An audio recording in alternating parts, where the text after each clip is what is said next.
Assalamualaikum warahmatullahi wabarakatuh. Innal hamdalillah nahmaduhu wa nasta'inuhu wa nastaghfiruh wa na'udzu billahi min shururi anfusina wa min sayyiati a'malina may yahdihillahu fala mudilla lahu wa may yudlil fala hadiya lahu. Asyhadu an la ilaha illallah wa asyhadu anna Muhammadan abduhu wa rasuluhu la nabiyya wa la rasula ba'da. Qala Allah Ta'ala fi kitabihil karim a'udzu billahi minasyaitonir rajim. Ya ayyuhalladzina amanu taqullaha haqqa tuqatih wa la tamutunna illa wa antum muslimun. Allahumma arhamna bil Qur'an. Hadirin Bapak Ibu jamaah majelis alim yang dirahmati oleh Allah Subhanahu wa taala, adalah dalam kesempatan ini kita tingkatkan iman dan takwa kita kepada Allah Subhanahu wa taala. Salawat serta salam kita aturkan kepada Nabi kita Muhammad sallallahu alaihi wasallam.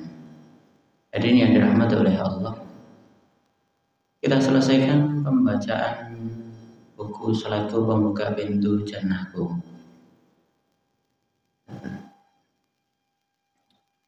Terakhir tentang khilafiyah, perbedaan pendapat yang terjadi di Indonesia berkaitan dengan azan subuh. Ada yang pakai as-salatu khairum minan naum, ada yang enggak pakai. Berkaitan dengan niat, ada yang dengan jahar, ada yang dengan sil tanpa diniatkan dengan lisan. Karena berkeyakinan bahwa niat itu adalah kerjaan hati. Selanjutnya berkaitan dengan doa iftitah. Ada yang pakai wajhiyah, ada yang pakai Allahumma ba'id baini. Terus berkaitan dengan Al-Fatihah. Berkaitan dengan Al-Fatihah, ada yang membaca bismillah dengan jahar, ada yang baca bismillahnya dengan sil, tetap umi-umi. Namun yang pertama kali dibaca adalah langsung alhamdulillahirabbil alamin. Ini hal yang boleh. Jadi silahkan dipilih tentang itu. Yang penting mau Al-Fatihah, kecuali dalam mau Al-Fatihah itu salah. Jadi seperti itu yang harus diperhatikan. Yang sering terjadi kalau beda kelompok nanti pembahasannya kelompok sebelahnya, gitu biasanya seperti itu. Padahal sebenarnya hal yang tersebut tidak diperlukan. Yang penting kita sama-sama tahu, yang satu pakai bismillah, yang satu tidak pakai bismillah dengan jahar. Yang penting kita tahu dalilnya, itu aja. Semua ada dalilnya. Yang penting baca Al-Fatihah. Ada yang baca Al-Fatihahnya dengan ketika imam baca, makmumnya cuman dengerin. Ada yang tetap baca bareng dengan imam. Wallahu ta'ala a'lam bishawab.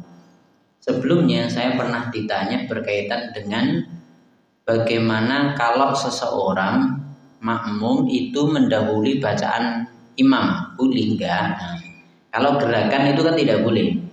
Jadi ketika kita bergerak itu mendahului imam enggak boleh. Dalilnya jelas nanti di akhirat pada sholat lagi kepalanya diganti dengan hewan, entah keledai atau yang lain sebagainya. Intinya seperti itu. Bagi orang yang mendahului imam itu akan diadab seperti itu. Padahal ya sholat, padahal ya biasanya masjid. Dan ini jelas, jadi makmum kan mesti sholatnya di masjid kan. Nah, kalau nggak tahu caranya, maka bisa jadi mendahului imam. Itu tidak diperkenankan. Selanjutnya khilafiyah dalam i'tidal. Sebagian ulama menaruhkan kedua tangan lurus ke bawah, sebagian ulama menaruhkan tangan bersergap di atas dada. Amalan yang berbeda ini sebenarnya berasal dari satu hadis yang sama, hanya berbeda dalam menakwilkan isinya. Selanjutnya terserah pilihan Anda. Jadi kenapa dikatakan hadisnya sama? Hadisnya itu bunyinya setelah sami Allahu man hamidah, beliau kembalikan tangan seperti semula. Semula itu semula ngini apa semula ngini lah menurut. Kan berruku terus i'tidal gitu kan. Nah, semulanya semula di awal sholat atau semula sebelum sholat kan gitu. Itu aja pemahamannya berbeda dengan dua pemahaman itu. Ada yang diluruskan ke bawah, ada yang pakai sedekap gini seperti ketika dibaca Al-Fatihah itu. Jadi seperti itu. Ini diperkenankan, hadisnya satu saja itu. Namun ada yang paham seperti tadi. Bisa difaham tentang ini? Ya, bahkan saya dan adik saya beda. Adik saya pakai sedekap. Saya dan bapak saya sami Allahu liman hamidah, almarhum bapak saya sedekap begini. Ya enggak apa-apa. Kalau saya turun udah enggak apa-apa. Boleh, terserah. Jadi seperti itu. Nah, meskipun satu keluarga beda, ya biasa aja dan nggak pernah olok-olokan, nggak penting. Hal seperti itu tidak perlu dijadikan pembahasan, karena ulama pun juga berbeda pendapat berkaitan dengan ini. Dan selanjutnya terserah pilihan Anda, jangan mau pilih yang mana. Sepenting ojo ngelek liyane. Selanjutnya khilafiyah dalam doa kunut pada sholat subuh. Sebagian ulama mensunnahkan bacaan kunut subuh berdasar hadis Imam Abu Dawud. Sebagian lainnya juga berdasar hadis Imam Abu Dawud, doa kunut dibaca pada sholat lain sebelum atau sesudah i'tidal. Selanjutnya terserah Anda. Jadi ini berkaitan dengan kunut subuh. Ya, podo-podo dalilnya itu juga dalil dari Abu Dawud, riwayat Imam Abu Dawud, sama hadisnya. Namun yang satu digunakan untuk sholat subuh, sebagian yang lain menggunakannya untuk sholat malam. Jadi doanya ketika sholat, bukan setelah sholat atau di antara sholat atau setelah witir, itu enggak. Tapi doanya untuk kunut. Paham gak sampai sini? Halo, paham nggak? Pernah nggak sholat malam pakai kunut? Pernah? Ada yang pernah coba? Pengen tahu saya. Ada nggak yang pernah? Witir biasanya di witir ini. Biasanya di witir. Nah, terutama bagi yang pernah melakukan ibadah umroh atau haji. Terutama berkaitan dengan umrah biasanya di bulan Ramadan. Ketika sholat tarawih bersama imam yang malam, kan ada 2 sesi itu. Setelah isya ada sholat tarawih. Nanti sholat tarawihnya di awal ini nggak pakai witir. Namun nanti di tengah malam dilanjutkan sholat tarawih lagi dan nanti diakhiri dengan sholat witir. Nanti sholat witirnya pakai kunut. Nah, jadi seperti itu. Nanti silahkan dicek. Atau pengen wah nih arep rono kok ya aduh men bayare larang men Pak Pom Ramadan kan mesti larang misalnya. Ya udah buka YouTube aja, YouTube kunut di witir gitu aja masih keluar tuh. Jadi sholat witir di bulan Ramadan kemarin ya misalnya, itu pasti ada kunutnya di bagian akhir. Jadi seperti itu. Nah, adapun kunut subuh ya monggo.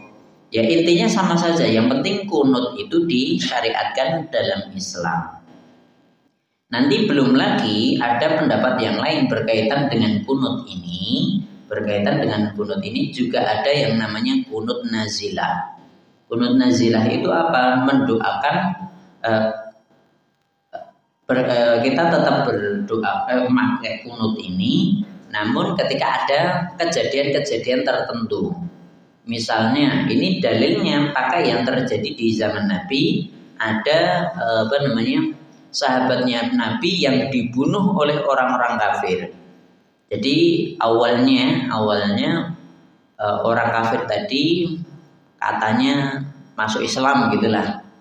Masuk Islam terus minta guru kepada Rasulullah supaya mengajarkan baca tulis dan mengajarkan Islam kepada kaumnya. Nah, udah dikasih beberapa orang, udah banyak, itu lumayan. Udah sampai di kampung halaman mereka dibunuh malah. Kurang ajar tenan ya.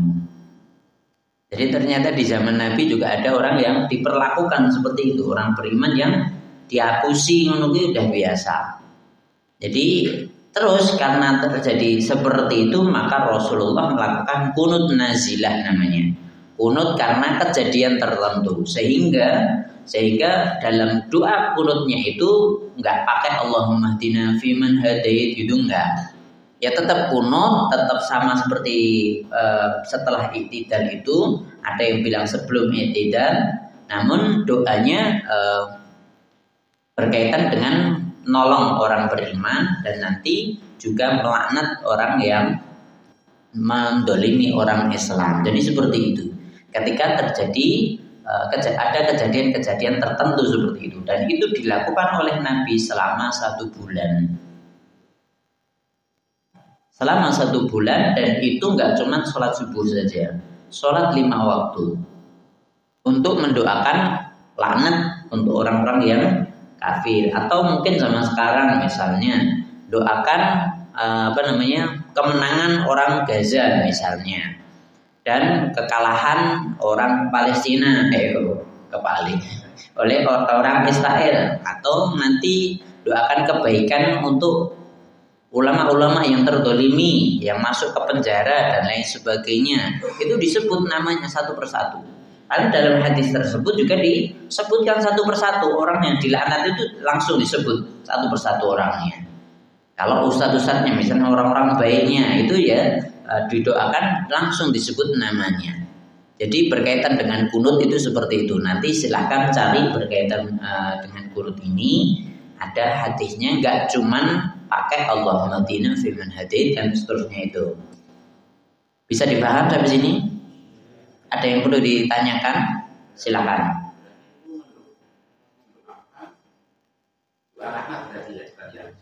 Ya, jadi laknat untuk orang yang mendolimi orang Islam dan minta pertolongan untuk orang yang terdolimi. Jadi seperti itu. Boleh. Nanti silahkan berkaitan, cari aja di internet. Kunut nazilah, nanti dicari hadisnya jelas keluar itu. Nanti laknat untuk si fulan atau bani fulan, suku, misalnya suku apa lah gitu, langsung disebutkan. Jadi laknat, doa untuk laknat itu boleh bahkan meskipun masih hidup itu juga diminta laknat ya nggak apa-apa. Ya ini kaya ngono kelakuannya piye kan seperti tadi. Ngaku-ngaku Islam, pengen pengen belajar dari ini, ternyata ustadznya kiai ini pateni kabeh, kan kurang ajar tenan nih. Orang seperti ini kan jelas dia menyengaja, bukan nggak sengaja. Makanya didoakan laknat. Bisa dipahami? Ya, silakan. Begini Ustaz, yang saya tahu dan juga saya ikuti masalah kunut pada bulan puasa itu diceritakan di situ dan pernah juga saya ikuti. Itu dimulai tanggal 15 bulan Ramadan. Jadi dari 1 sampai 14 itu tidak. Kemudian dari 15 sampai terakhir kayak 10. Itu yang mana ini? Jadi gini, kalau kunut di bulan Ramadan tadi di witir yaitu untuk setiap witir. Dalilnya memang umum, terserah mau milih yang mana terserah. Dan ini pas orang sholat piye ngono ya rapopo, misalnya lali atau keturun tang ini ketinggi adzan subuh misalnya, ini kan nggak salah juga seperti itu. Jadi kembali lagi berkaitan dengan kunut ini tidak wajib, hukumnya tetap sunnah. Kembali lagi hukumnya tetap sunnah. Jadi kalau memang misalnya di 1 sampai 14 nggak baca, terus 15 sampai akhir terus baca, lah kenapa? Mungkin saya husnudzonnya berbaik sangkanya ya mungkin nyari Lailatul Qadar misalnya seperti itu, atau dengan alasan-alasan yang lain tanpa dalil. Yang penting dia pakai dalilnya, dalil yang umum gitu saja. Bisa dipahami? Tapi kalau saya dengar dari Ustaz Abdul Somad itu kalau kunut tidak terbaca maka si imam harus melakukan sujud tahu gitu ya. Nah itu berarti kalau itu berarti wajib itu. Nah, Makanya ini berkaitan dengan pemahaman. Nanti silakan cari pendapat ulama yang mengatakan bahwa kunut itu wajib. Jadi silakan nanti cari. Saya belum dapat sama sekali yang mengatakan bahwa kunut itu wajib. Wajib dan harus ganti dengan sujud sahwi atau yang lain sebagainya. Terus kenapa kok sampai ada pemahaman seperti itu, tidak melakukan lupa kunut terus dia harus sujud sahwi? Ya kembali lagi, bahkan sebenarnya orang-orang Nahdiyin, orang Nahdlatul Ulama Nahdiyin atau NU itu biasanya di masjid-masjid mereka menggunakan kunut. Itu memang pendapat asalnya yang ada disebutkan dalam kitab-kitab yang mereka pelajari itu hukumnya sunnah.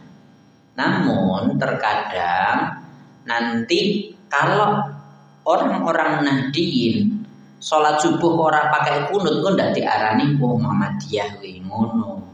Makanya seakan kunut itu dadi wajib ngono lho. Jadi inilah yang menyebabkan terkadang ada orang yang berpendapat, berpemahaman bahwa kalau lupa kunut maka dia sujud sahwi. Gen ngopo kok sujud sahwi? Ya gen ra diarani Muhammadiyah ngono wae. Jadi ini yang sebenarnya seharusnya dihindari. Maksudnya apa? Ya itu kan sunnah. Kalau memang tidak kita lakukan ya nggak apa-apa gitu loh.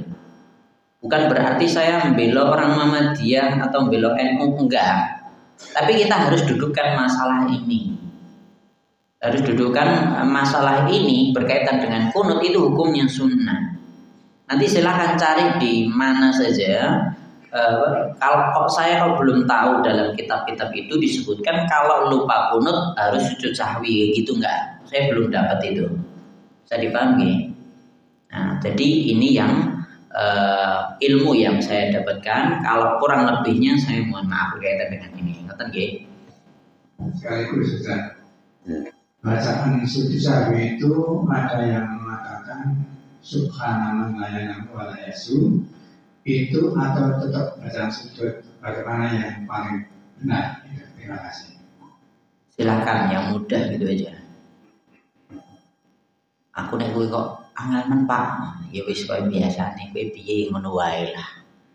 Yang penting apa? Sujud, perintahnya sujud. Jadi menggantikan kesalahan kita sebelumnya. Selesai gitu aja. Ngoten nggih. Bagusnya mana? Yang penting sujud. Doanya apa? Monggo. Ngoten nggih. Bahkan nanti ditanya lagi berkaitan dengan sujud tilawah misalnya. Yang biasa saya lakukan di mana? Di Masjid Baitur Rahmah hari Jumat pagi itu ada sujud tilawahnya. Sujud tilawah bacanya apa Pak? Ya tak andani macane. Nah, tapi kok domen to Pak? Kok angelmen to Pak? Ya wis koyo kowe nek sujud biasa nanti wis selesai. Boleh. Jadi seperti itu. Ngoten nggih. Nah. Ya. Yang penting sujudnya. Ya. Yang penting sujudnya. Ngoten nggih. Ya. Silakan.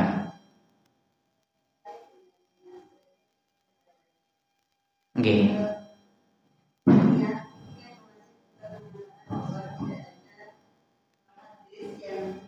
Mewajibkan untuk membacanya. Nah, sebagai pendidik itu kan di dalam kurikulum itu ada niat lafal niat yang harus dihafal oleh anak-anak. Nah itu saya mohon pencerahannya. Lalu untuk yang kedua, bacaan ta'awudz pada waktu sholat itu apa? Hanya pada rakaat pertama atau setiap akan membaca Al-Fatihah membaca ta'awudz? Ya, ta'awudz sih, ta'awudz dulu aja. Berkaitan dengan ta'awudz, monggo. Yang penting minimal ya di rakaat pertama. Minimal di rakaat pertama. Kalau tiap rakaat kita baca ta'awudz maka lebih afdal. Ngoten nggih. Ya, terus berkaitan dengan niat yang ada di buku pelajaran, buku panduan, buku anak-anak ketika kita ngajar. Nek aku gampang, aku nerang gini, sing ngene wae. karena di dalam buku itu juga disebutkan niatnya seperti ini, tapi nanti di bawahnya ditulis, tapi niat ada sebagian yang berpendapat bahwa niat itu di dalam hati. Enak tulisannya ngono yang kurikulum merdeka seperti itu. Lah, sing sing gampang kan saya juga pernah ujian praktek sholat gitu kan, saya suruh seperti itu. Pak, aku udah ngapal niate, ya wis penting dalam hati gue niat ngono wae. Gampang toh, penting gue sholat ngono. Jadi saya apresiasi yang seperti itu daripada nanti dia nggak dapat nilai.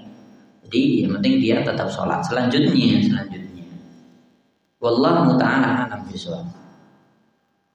Saya kok ya rada anyel kalau Indonesia ini.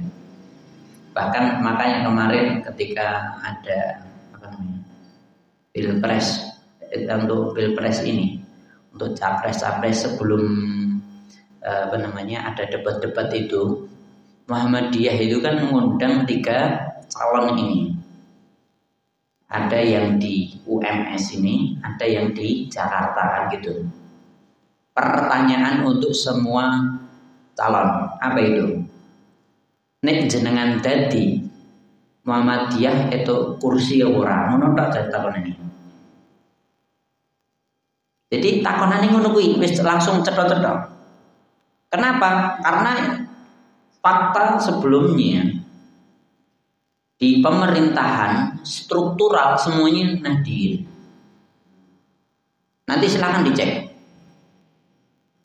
dicek di Kementerian Agama, Depak itu dari pusat sampai di daerah semua Nahdien, harus Nahdien. Orang singkir mesti. Sering bahkan ya wis lah misalnya anak siji loro misalnya ngono kuwi ya itu paling ya kepretan. Ya mungkin ora terlalu keras, ora garis keras yang memadai ngono tok. Sampai seperti itu. Bahkan dalam buku-buku pelajaran agama di sekolah-sekolah itu pun juga yang di ACC ya sing menunjukkan bahwa dia itu Nahdien. Ngono tok. Paham dari sini? Sehingga ya akhirnya ya enak ya kon ngono kuwi. Bahkan saya sendiri rodok mikir salat, bahas tentang salat kok sing ditulis malah niate doa rukuk muridku ra iso, iftitah muridku ra iso, atahiyat apa meneh. Ning kono kuwi malah rene tulisane, ora ajar tenan. Sing enek malah nawaitune. Paham dari sini? Sekali lagi saya ulang. Di dalam buku-buku itu pembahasan tentang sholat itu sing ditulis apa nawaitune, aku niat, niatnya disebut gitu. Nawaitu usolli atau nawaitu, intinya niat dan usolli tadi. Udah padahal doa iftitah ora apal muridku, doa rukuk sujud orang ngerti, itidal sing ngerti orang nganti separuh. Itidal sami Allahumma hamidah kan Rabbana walakal hamdu ngono kuwi rong karuan do ngerti muridku. Boten ndedel iki. Apa meneh atahiyat pula. Kuwi malah reneng ning buku kon ki reneng. Jangankan soal tasik, itu di bukunya aja nggak ada. Jadi seperti itu. Jadi kritikannya sebenarnya banyak berkaitan dengan buku itu. Makanya saya ya modifikasi sendiri. Saya harus kasih tahu, didik anak saya supaya pinter tentang sholatnya. Lagi itu. Paham ya Bu sampai sini? Ya nanti berkaitan dengan itu neng kono nek nama itu piye ya terangke wae seperti yang saya terangkan ini. Silahkan pakai yang usolli atau pakai niat yang dilafadzkan monggo. Kalau tidak ya enggak apa-apa. Sing penting pas sholat kowe ya ndonga. Jadi gitu ora kowe jentat-jentit salam ngono tok ora. Padahal yang penting ndonga pas sholat kuwi. Karena itu jelas dalilnya, kalau dalil doa iftitah jelas sahih. Doa rukuk sujud jelas sahih, i'tidal jelas sahih, atahiyat jelas hadisnya sahih. Tapi nek usolli kuwi golekno dalile to. reneng. Silahkan dicari dalilnya. Terkadang kita terbalik di sini nih. Sing reneng dalile mah dipaksa kudu mlebu ning buku.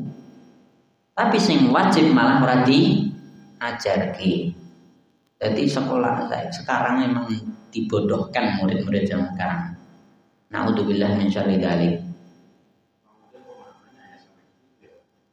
Ya karena untuk identitas, jadi identitas bahwa saya sholat itu nanggo usolli lah, gue wong NU ngono sebagai identitas itu gitu loh. Bukan saya nggak benci dengan orang NU yang enggak, bukan itunya.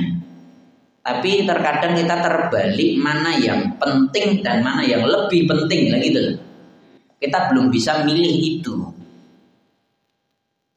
Bisa dipaham ya? Barangkali ada yang lain berkaitan dengan ini. Silakan. Ya.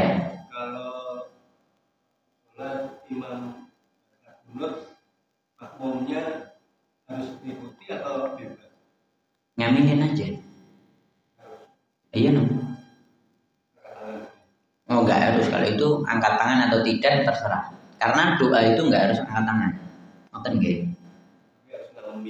Jadi aminin aja tuh. Dan apa aku tak sujud dhisik lah ruwet ngono ya.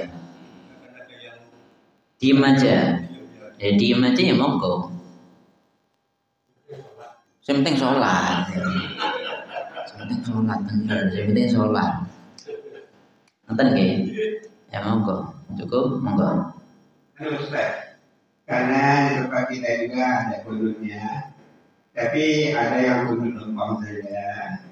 Tapi ada kunut yang masalah balak, emas. Ada balaknya. Iya. Nah, itu kalau saya ikuti yang sudah, kalau pas ada masalah balak itu, karena itu katanya bukan begini tapi begini. Itu yang mana ya? Jadi kalau begini terima balak, kalau begini berarti nolak balak gitu kan? Si. Kok iso ngono ya keterangannya ya? Kreatif lah. Gitu. Maksudnya saya, karena saya tahu gitu, kalau ada masalah balak, ya begini. Saya nolak balak, bukan dia terima balak. Nah itu butuh dalil gitu. Jadi itu butuh dalil. Jadi seperti itu kok iso ngono piye ngono lho. Ini hal yang butuh dalil di sini. Kita nggak boleh sembarangan. Jadi berkaitan dengan kita misalnya kita minta dihindarkan dari bala, dari musibah, dari corona dan lain sebagainya. Dan ini doa tetapi yang ngangkat tangan ya tetap ngene tuh ya. Kok ngene apa piye kok ngene ngono. Kan kita minta sama Allah, ya Allah jauhkan saya dari bala. Lah kok ngene piye? Berarti aja diterima doaku. Doaku wis ya Allah jauhkanlah saya dari bala. Ngono to dungane. Jawane artine dungane kan ngono kuwi. Ya Allah jauhkan saya dari penyakit. Lah kok ngene iki ngopo? Berarti nolak lho piye ta? Sik. Dongamu piye sik? Nah, apa? Sing nanggo balak-balak piye? Tak arteke aku ngerti nah. Santai wae. Apa dongane coba?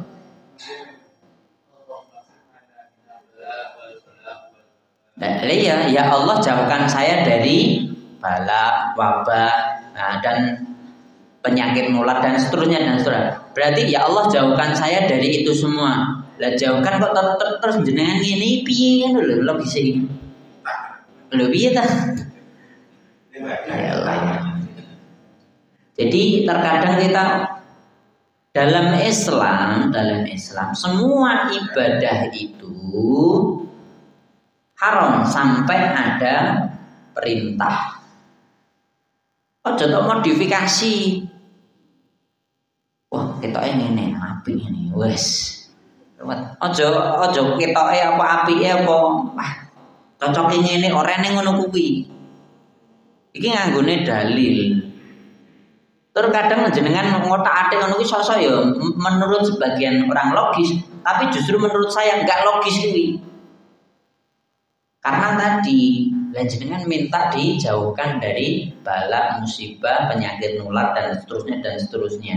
Jenengan mah ngene jaremu menolak lebih itu. Kan gitu aja. Paham ya? Yang saya tahu juga saya sering ikuti drama. Ya begitu kan, kalau tak bala itu ya. Ya Allah ya. Menolaknya kita menolak iya, tapi nek doa kan tetap ngangkat tangan toh. Paham? Nanti dibaca lagi tentang doa angkat tangan. Ngoten nggih. Nanti dalam kitab Bulughul Maram, pada Bulughul Maram bagian akhir-akhir berkaitan dengan ngangkat tangan itu ngangkat jenenge ngangkat tangan ini menengadahkan tangan. Ning ngene iki jenenge napa? Ajeng tayamum. Kan ngangkat tangannya menengadahkan tangan. Artinya kan ngono. Kok iso tok waleki ngopo? Nah, nolak bala lho piye to, Mas. Berarti jenengan pakai dalil apa nolak bala ngene apa piye? Lagi itu butuh dalil gitu loh. Ini kan kaitannya dengan doa. Masa doa wala-wali ngene iki goreng tempe ya. Jadi terkadang kita ya jangan terlalu kreatif berkaitan dengan ibadah, berkaitan dengan agama ini. Karena alhamdulillah min syarri dzalik, orang yang kreatif itu justru ngatain Allah itu syariat Islamnya belum lengkap. Bahkan nuduh Nabi Muhammad belum menyampaikan Islam secara sempurna. Rusaklah akidah jenengan, rusak lah kaitan dengan bid'ah itu. Mengada-adakan hal yang baru di luar Islam. Jenengan kreatif tadi. Oh, berarti Nabi belum menyampaikan syariatnya secara keseluruhan dong. Berarti jenengan lebih pintar dari Nabi dong. Kan gitu pertanyaannya. Paham sampai sini? Jadi ini yang harus dijauhi. Jadi kita harus yakin bahwa syariat sudah sempurna. Tidak boleh dikurangi, nggak boleh ditambahi. Dan kita harus tahu bahwa Allah sudah menurunkan semuanya. Ayatnya jelas. Al-yauma akmaltu lakum dinakum wa atmamtu alaikum nikmati wa raditu lakumul Islam madina. Surat Al-Maidah ayat yang ketiga. Hari ini aku sudah sempurnakan agamaku. Al-yauma akmaltu lakum dinakum. Aku sudah sempurnakan agama buat kalian. Wa atmamtu alaikum. Al-yauma akmaltu lakum dinakum. Al-yawma akmaltu lakum dinakum wa atmamtu alaikum. Nah, terputus. Tolong dimatikan mic-nya. Dan aku sudah sempurnakan nikmat kepada kalian wa raditu lakumul Islam madina, dan aku ridho dengan Islam agama buat kalian. Kan udah sempurna, nek jenengan tambahi berarti ora sempurna. Ngoten nih.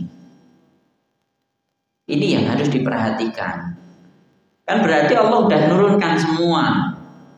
Kalau udah semua nih jenengan tambahi berarti nganggap bahwa Allah nggak nurunkan semua. Kurang ajar sama Allah jenengan. Selanjutnya begitu pula Rasulullah itu kan sudah menyampaikan semua risalahnya kepada umatnya. Lalu udah semuanya. Nih jenengan kok nambahi? Oh berarti jenengan ngatain Nabi Muhammad nggak menyempurnakan syariat gitu loh. Jadi ini yang harus digarisbawahi, sehingga kita tidak bermudah-mudah untuk bikin ibadah pakai cara yang kreatif tadi. Nek jenengan mau jual beli dengan kreatif seperti zaman sekarang, pakai internet atau pakai marketplace atau yang lain sebagainya, bolehlah, silahkan seperti itu dunia, monggo. Kreatif dulu, kalau zaman dulu berangkat haji pakai onta, sekarang pakai pesawat, nah, boleh, itu kreatif berkaitan dengan dunia, itu cuma caranya saja kan gitu, boleh kalau itu. Tapi kalau kaitan dengan ibadahnya jangan. Jadi ini yang harus diperhatikan. Nonton cukup sampai sini? Oke. Ini untuk pemahaman biar kita semua paham.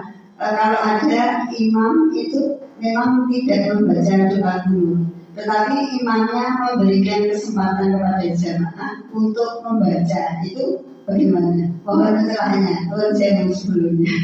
Boleh saja, boleh. Silakan. ngasih kesempatannya caranya gini. Maksudnya kan biasanya kunut doanya lebih panjang gitu kan. Terus caranya bagaimana? Nah, aku ngasih kesempatan. Misalnya aku wong Muhammadiyah. Aku ngerti jamaah aku sing NU arep kunut ngono. Tak kei kesempatan waktu mbok kunut silahkan kunut masing-masing. Iktidalku bagian terakhir tak dawake ndongaku iktidal. Karena doa iktidal itu bukan cuman Rabbana walakal hamdu ngono tok. Enek sing luwih dawa Rabbana walakal hamdu mil samawati wa mil al-ardi wa mil amasi min syai'in ba'du. Ahlasana lil majdi ahakum qala al-abdu wa kunna lakal abdu. Allahumma la mani lima ataita wa la mu'tiya lima mana'ta wa la yanfa'u dzal jaddi minka jaddu. Kenapa, Pak? Oh, kuwi karo kunutmu doa iki.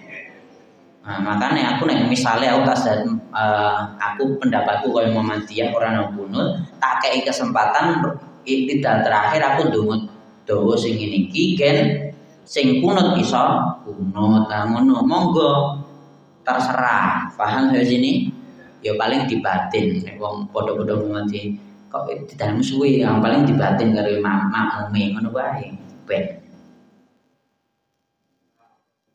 batin aloro. Cukup ya. Barangkali yang lain silakan.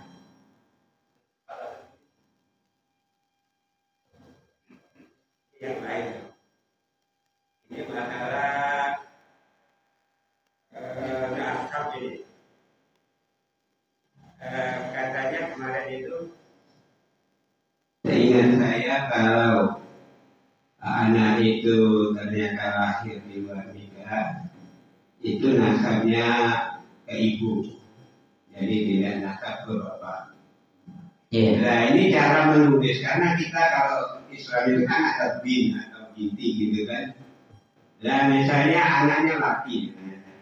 Nah untuk menulis nasabnya itu misalnya si Fulan bin ibunya, bin ibunya, bin ibunya. bin ibunya. Nah, tulisannya bin dia apa bin saja? Bin aja, bin saja, bin, pakai bin saja. Contohnya mana? Isa ibna Maryam bin Maryam, kan ngono. Wes, dong. Contohnya jelas lah. Isa bin Maryam. Isa dari bapak enggak. Binnya bin siapa? Bin Maryam. Bin wedok lah nanti bapak. Contohnya jelas. Laki kan dia langsung bin. Kalau perempuan?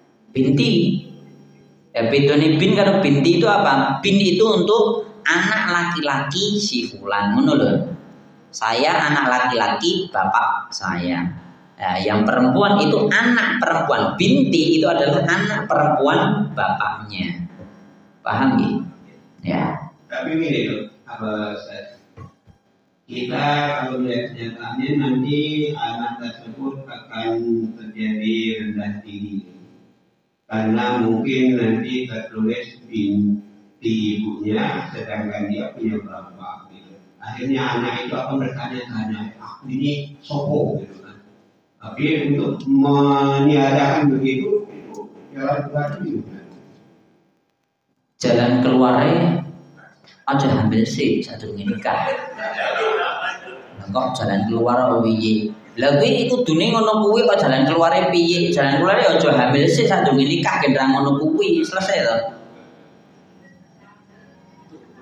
Terlanjur rene kata terlanjur ya tetap harus seperti itu. Lah engko mesake no gen jadi pelajaran gua anak nih kuwi aja tirun pakmu ngono lho. Aja tirun mbokmu. Paham ya sini? Dan itu pelajaran untuk sekitarmu. Lah buktine anak sing ngono kuwi lah. Engko aku nek ngono kuwi kok anakku dadi koyo ngono kuwi mesake no. Lah aja ngono kuwi, lah ngono lho. Efek jerahnya di sini ini. Lah kalau kabeh didadekke kaya apik-apik saja, bapak bin bapake, ya sesuk ngono meneh zina meneh anakmu ya tirun bapake kok. Nek gitu lho, masalahnya di situ. Piye pengen tirun anake tirun jenengan? Nah, anak haram apa anak jadah jarene ya? Anak haram atau anak jadah kok nek bapak ibu ngono kuwi tur ora tobat malah iki bapak ingin sesuk anakmu nanti lho jenengan. Dalam hadis jelas nggak mungkin datang suatu masa kecuali dia lebih jelek dari masa sebelumnya. Hadisnya ngono kuwi. Dan nek jenengan jelek tur nandang tobat tur ngono kuwi tok akal mesake ngono kuwi ya ora sida tobat. Maka kok mesake obat kuwi anakmu niru meneh engko alasane ya mesake meneh luwih elek meneh. Jadi ini yang di dalam Islam memang harus tegas berkaitan dengan ini. Paham guys sampai sini? Ya, yang lain. Cukup, kita lanjutkan. Kunut subuh sudah. Selanjutnya khilafiyah dalam bacaan ruku dan sujud. Sebagian ulama membaca tasbih subhanaka subhan rabbiyal azimi waktu ruku dan subhan rabbiyal a'la waktu sujud. Ada yang pakai bihamdi dan selain sebagainya. Sebagian yang lain menggunakan hadis Imam Bukhari dan Muslim. Bacaan tasbihnya subhanakallahumma rabbana wa bihamdika Allahumma ighfirli. Ini hadis riwayat Bukhari Muslim. Selanjutnya terserah pilihan Anda, monggo. Jadi sebelumnya sudah saya sampaikan berkaitan dengan doa ruku dan sujud ini nggih. Nah, ini sudah saya sampaikan intinya yo beda monggo sing penting jenengan salat tur maca ndonga ngono wae. Cukup nggih. Selanjutnya khilafiyah dalam sholawat. Sebagian ulama membaca Allahumma sholli ala Sayyidina Muhammad dan seterusnya. Sebagian yang lain tanpa menambahkan Sayyidina sesuai matan hadis. Selanjutnya terserah pilihan Anda. Monggo lah. Kalau itu ya monggo, itu khilafiyah yang di Indonesia memang sing nahdiin kuwi ngeyel pakai Sayyidina Muhammad. Nah, ini tambahannya. Padahal hadisnya silahkan cari hadisnya berkaitan dengan doa at-tahiyat yang ada Allahumma sholli itu tadi nggak ada Sayyidina semuanya.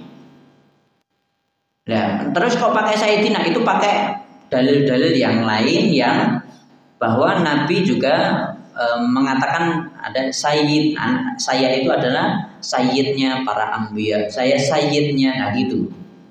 Terus memasukkan dalil itu dimasukkan di dalam sholat lagi dulu.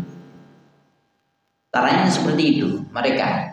Jadi saya udah dengerin sendiri dari orang Nahdiyin, orang NU yang Habib, yang mereka tahu benar tentang Sayyidina ini. Kan orang-orang yang tidak senang pakai Sayyidina itu kan mengatakannya jelas. Dalilnya ngono kuwi, pakein dalil kan ngono perintahnya. Karena ini ibadah, enggak boleh ditambah, dikurangi, gitu kan. Nah, terus kalau pakai Sayyidina, Habib ini nyampaikan, nah, Nabi saja juga pernah mengatakan Sayyidi, ana Sayyidul Anbiya. Saya itu adalah tuan para nabi yang lainnya. Kan ada pernah mengatakan seperti itu. Pernah mengatakan seperti itu. Ini nanti kaitannya dengan nanti di hari kiamat, buktinya yang minta syafaat untuk segera dihisab itu adalah Nabi Muhammad yang bisa. Benar dalilnya, hadisnya tentang itu benar, tapi hadisnya diambil supaya jadi doa at-tahiyat atau sholawat di at-tahiyat itu sing pengambilan dalilnya kok menurut saya kok kurang tepat. Nah, menurut ini menurutku loh ya. Ya menurut dia tepat, tapi menurutku kok ora iso. Paham dari sini? Tapi ya monggo jenengan tetap pakai Sayyidina ya silakan. Yang penting podo-podo sholatnya yang lain. Cukup paham? Ada yang perlu ditanyakan? Iya, hadisnya memang nggak pakai Sayyidina. Mereka pun juga mereka yang pakai Sayyidina juga ada. Orang-orang Nahdiyin yang pakai Sayyidina ketika sholat itu juga ada. Ngoten nggih. Jadi memang seperti itu. Mereka tetap ngeyel, tetap ngotot, tetap pakai Sayyidina. Bahkan murid saya pun juga misalnya takon ngilangi Sayyidina, gue bingung bisa. Mahali, luput ya wis lanjutkan. Sementing gue sholat lagi ya ngono wae.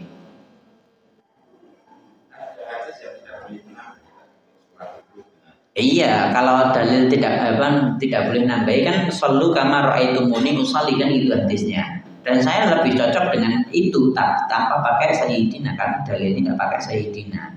Karena perintah sholat itu harus nyontoh sebagaimana Nabi sholat. Cukup nggih? Selanjutnya terserah Anda. Nah, ngono. Selanjutnya masih dua lagi. Khilafiyah dalam berisyarat dengan telunjuk. Sebagian ulama berisyarat dengan telunjuk bersamaan waktu membaca la ilaha illallah lagi. Nah ini. Tapi orang ini loh ya. Ini teman. Sebagian ulama lainnya berisyarat dengan telunjuk sejak mulai membaca tasyahud, sejak awal. Jadi sejak awal itu sudah langsung menunjuk ini sejak awal sampai akhir.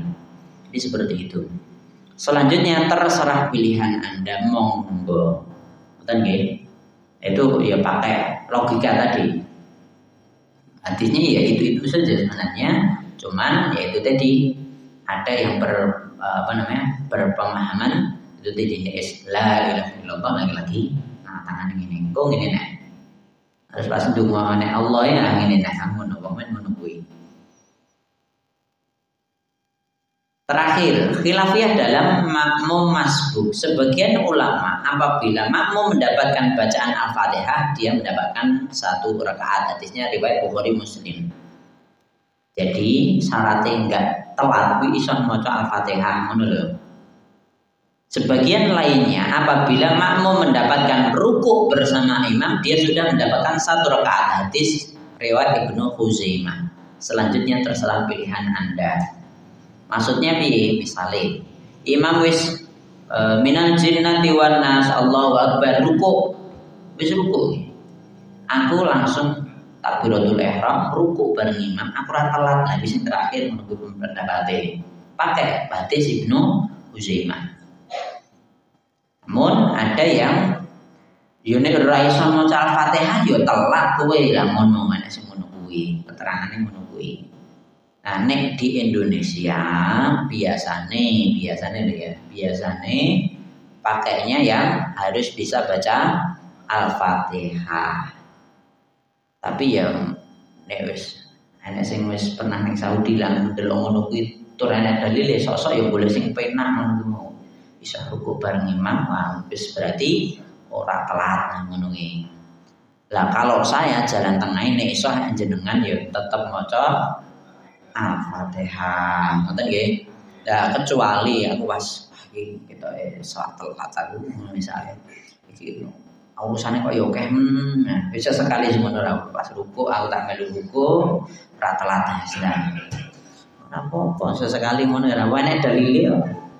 Ya monggo gitu aja, tapi usahakan nek wektune longgar nah ngono. Ade golek donyane lek akeh ngono akhirat kok pelit nah.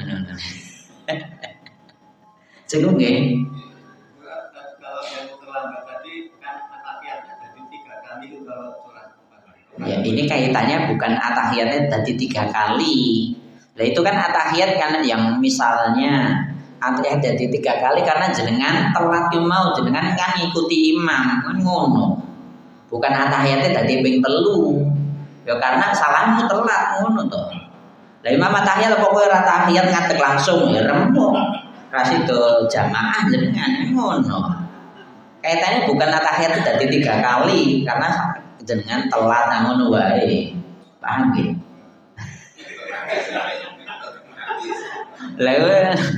Lah nek dadi ping 3 lah piye apa jenengan salat dhewe bae rasa jamaah ngono lho malah rembuk malah.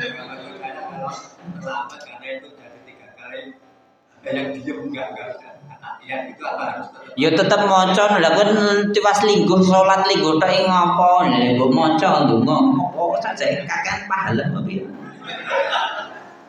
lha kecuali kakean pahala ra maca dhewe aku sing kakean pahala ngono ya ora apa lah ngono istilah suku aku ora sing ngono ya ora apa monggo tapi kita reneng ngono nah gitu loh terkadang kita juga harus berpikir seperti itu. Terkadang ada sholat yang atahiyatnya ping 4 padahal sholatnya ping 3 ya iso. Sholat maghrib jenengan telat loro pas atahiyat. Antah beratul ihram atahiyat toh. Nah, kuwi durung rekat jenengan durung ade jenengan wis atahiyat sih ya toh. Terus jenengan ngadeg. Terus rakaat pertama jenengan atahiyat bareng imam sing pertama ya toh. Nah, terus jenengan kan telatnya ping 2. Bener nggih? Telatnya 2 berarti atahiyat pertama nih jenengan, Terus atahiyat terakhirnya jenengan. Berarti atahiyat ping pira? 4 padahal salat ping 3 lebih. Bisa kuwi. Coba ya. Sekarang mikir. Ini salat maghrib. Imame wis sujud misalnya. Sujud di rakaat kedua. Mikir. Salat maghrib. Nek jenengan biasa salat ora kadoan mikir iki. Nek biasa salat maghrib lho ya. Nek biasa salat mikirnya ra kadoan iki. Gampang coba. Rakaat kedua imamnya wis ruku, wis sujud misalnya. Jenengan ngikuti takbiratul ihram melu sujud. Padahal durung dihitung sarka to ki. Durung wis jelas-jelas to. Wis sujud to. Terus berarti kan imamnya tahiyat nang rakaat kedua, imamnya lho. Rakaat kedua tahiyat ya, tahiyat jenengan tahiyat ora? Ya tahiyat. Padahal urung rakaat pertama jenengan, tapi wis tahiyat sih. Karena telat, karena ngikuti imam jenengan ngono. Terus berarti kan imam rakaat ketiga. Rakaat ketiga kan imam tahiyat. Iya toh? Nah jenengan ya tetep melu tahiyat apa jenengan ngadeg langsung. Ya remuk sholatnya jenengan. Paham? Jadi padahal ijik rakaat pertama jenengan. Terus jenengan nambah 2 rakaat. Berarti jenengan baru rakaat kedua dong. Rakaat kedua jenengan harus tahiyat. Berarti rakaatnya wis ping pira? 3. Kuwi lagi padahal sholat lagi 2 rakaat kuwi. Terus sholat maghrib jenenge sholat maghrib kan ping 3 jenengan tambah sijine tahiyat meneh. Berarti tahiyate ping pira? 4. Nah, iki otak-atik pertanyaan ketika saya masih di pondok mikir ngono kuwi. Coba tira salate 3 rakaat. Tahiyate ping 4. Iso ora? Bingung nek ngerti bingung kuwi. Kowe ora tau salat berarti ngono langsung kan. Kanca-kancane langsung ngomong, "Kowe mesti ra tau salat kowe." Lah nek wis biasa salat ngerti, oh iya salat maghrib mesti telat 2 rakaat kuwi. Nah, ngono bener jawabane. Jadi kan kadang ada pertanyaan-pertanyaan yang seperti itu. Nah, itu harus bisa jawab. Oh, iya ya. Enggak pernah terlambat apa salatnya ning omah ya.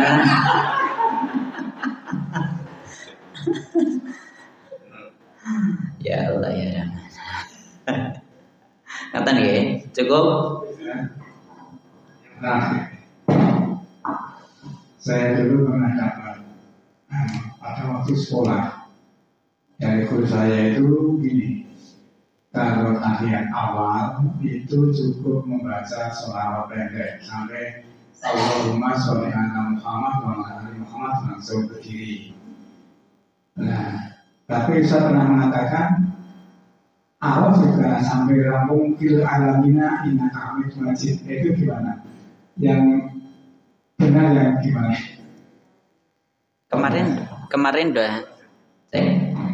udah saya sampaikan. Kemarin udah saya sampaikan di doa. Tolong dimatikan dulu. Kemarin udah saya sampaikan di doa tahiyat itu jelas. Langsung sampai bil alamina innaka hamidum majid. Dalil tentang kono kuwi. Silakan nanti dicari lagi, itu di buku itu ada. Jadi di buku itu ada bahwa sampai innaka hamidum majid itu untuk semua atahiyat. Adapun di atahiyat terakhir baru membaca tambahan ta'awudz Allahumma inni a'udzubika gitu. Nah, ini dalilnya di riwayat Muslim itu.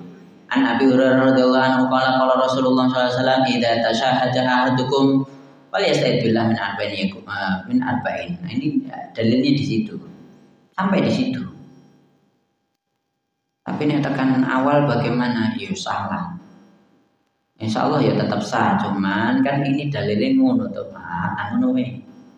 Jenengan pengen sholatnya cepet atau pengen sholatnya suwe? Ngono wae. Tapi ya kadang kami juga batinnya. Kebanyakan kalau imam itu takbir awal itu acara untuk pendek. Lah pakai itu ya kira-kira. Ya. Misalnya kami sedang juga membatin kalau awali bacanya rada pendek, kalau yang akhir memang sampai akhir. Nah ini juga saya berapa apa ya sampai itu apa ya dan itu saya kurang tahu. Jadi Kemudian seperti Jadi gini, ya tetap lebih pendek kan yang terakhir pakai ta'awud kan gitu. Jadi ini yang harus diperhatikan. Jadi pendeknya di situ bukan terus stop urupsi ngono lho. Jenenge sholawat ya sampai akhir. Nanti dicari dalilnya itu. Nonton nggih. Ya Allah taala alam bisawab, semoga tetap diterima gitu aja. Saya doanya tetap seperti itu. Insya Allah juga diterima itu. Cuman kalau kita usahakan yang lebih baik, nonton nggih. Nah gitu aja. Cukup? Silakan. Dulu sholat itu mohon baca. Nggih. Apa ada batas ketepatan? Karena kadang-kadang kalau hanya ingin cepat itu Bismillahirrahmanirrahim itu apa dibenarkan atau Bismillahirrahmanirrahim. Iya, saking apalnya cepet banget. Sholat 23 rakaat 7 menit. Nah, mau kira sholat jenenge. Jadi gini loh. Sebelumnya juga di buku ini sudah saya sampaikan berkaitan dengan sholat. Sholat harus kita tahu doanya, kan gitu. Harus tahu artinya dari doa itu. Bahkan di Al-Fatihah. Di Al-Fatihah di buku ini juga ada. Di Al-Fatihah itu setiap ayat kita baca Alhamdulillahirabbil alamin. Itu Allah jawab hamidani abdi. Ar-Rahmanir Rahim. Asna alayya abdi. Maliki yaumiddin. Majidani abdi. Ngono. Dalilnya ngono kuwi. Silakan cari dalilnya ada. Hadisnya sahih itu. Hadisnya sahih. Jadi nek maca Al-Fatihah aja langsung dijawab oleh Allah. Lah nek jenengan macane ngono.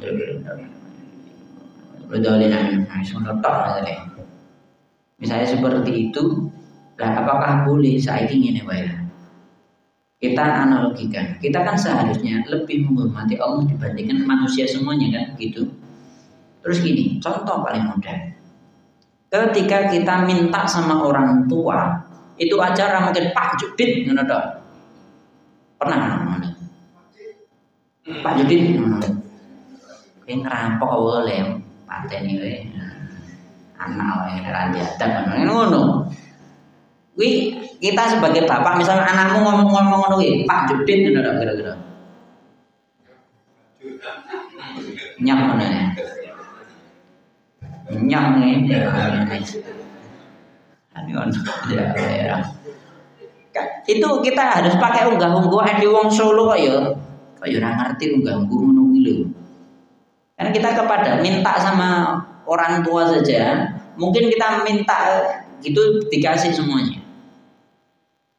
Tapi kan caranya harus tepat kan gitu. Atau contoh yang lain, sing kerja ngene lho, biasane ngejoke proposal sih kan iki. Langsung bae merasa proposal, aku butuh iki. Gorene titik. Kira-kira bosmu apa yang jenengan? Kan itu butuh nulis proposal, saya salah kan baleni proposal ngono lho.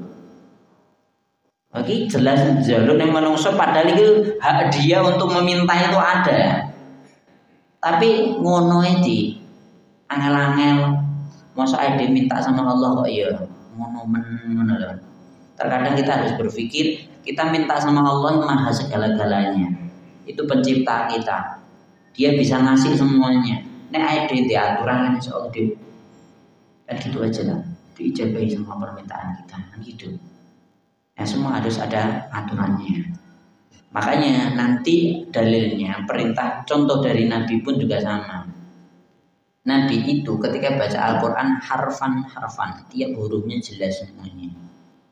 Begitu pula ketika doa kan jelas. Ketika ngomong pun juga Nabi ngomongannya jelas. Seperti itu, ini yang harus diperhatikan. Contoh dari